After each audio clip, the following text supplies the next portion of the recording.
Visual learning এর ভিডিওতে স্বাগত। আজকে আমরা জানব সুপারপজিশন প্রিন্সিপাল সম্বন্ধে। যেমনটি আমরা জানি, যদি দুটি চার্জের মধ্যে ফোর্স গণনা করতে হয় তাহলে আমরা কলাম্বস ল ব্যবহার করি। কিন্তু যদি একটি সিঙ্গেল চার্জের উপর মাল্টিপল চার্জের ফোর্স গণনা করতে হয় তাহলে আমরা সুপারপজিশন প্রিন্সিপাল ব্যবহার করব। চলো সুপারপজিশন প্রিন্সিপাল কি এবং এটি কিভাবে প্রয়োগ করতে হয় জানি। ধরো একটি 3D স্পেসে একটি test charge Q0 position vector R0 তে স্থাপিত আছে। এই চার্জের চারপাশে মাল্টিপল চার্জ Q1, Q2 অথবা Q3 বিভিন্ন পজিশনসে অবস্থিত আছে। এই চার্জগুলোর ভেক্টর পজিশনস R1, R2 অথবা R3 হয়।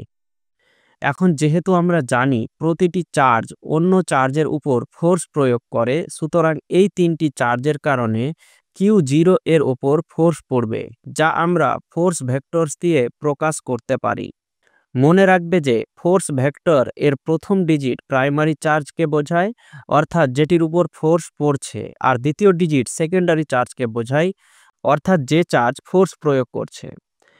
এখন যদি আমরা Q0 এর ওপর পড়া টোটাল ফোর্স গণনা করতে চাই তাহলে আমরা সুপারপজিশন প্রিন্সিপাল প্রয়োগ করতে পারি। সুপারপজিশন প্রিন্সিপাল অনুযায়ী টোটাল ফোর্স সমস্ত চার্জের দ্বারা প্রয়োগ করা ফোর্সের ভেক্টর সাম এর সমান হবে। কলাম্বস ল অনুযায়ী দুটি চার্জের মধ্যে ফোর্স একরকম হয়।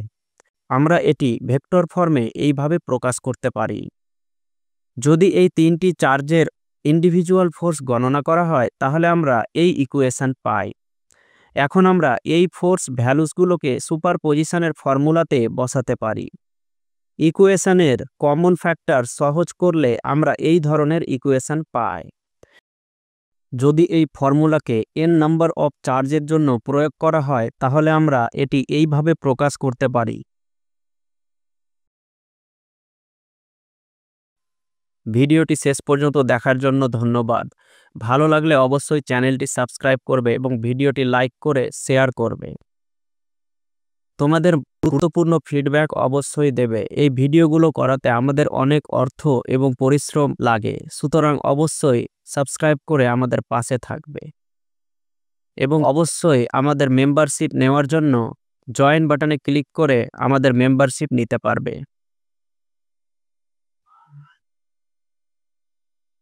অবশ্যই বন্ধুদের সঙ্গে ভিডিওটি শেয়ার করে সবাইকে এই গুরুত্বপূর্ণ তথ্যটি জানার সুযোগ করে দেবেন।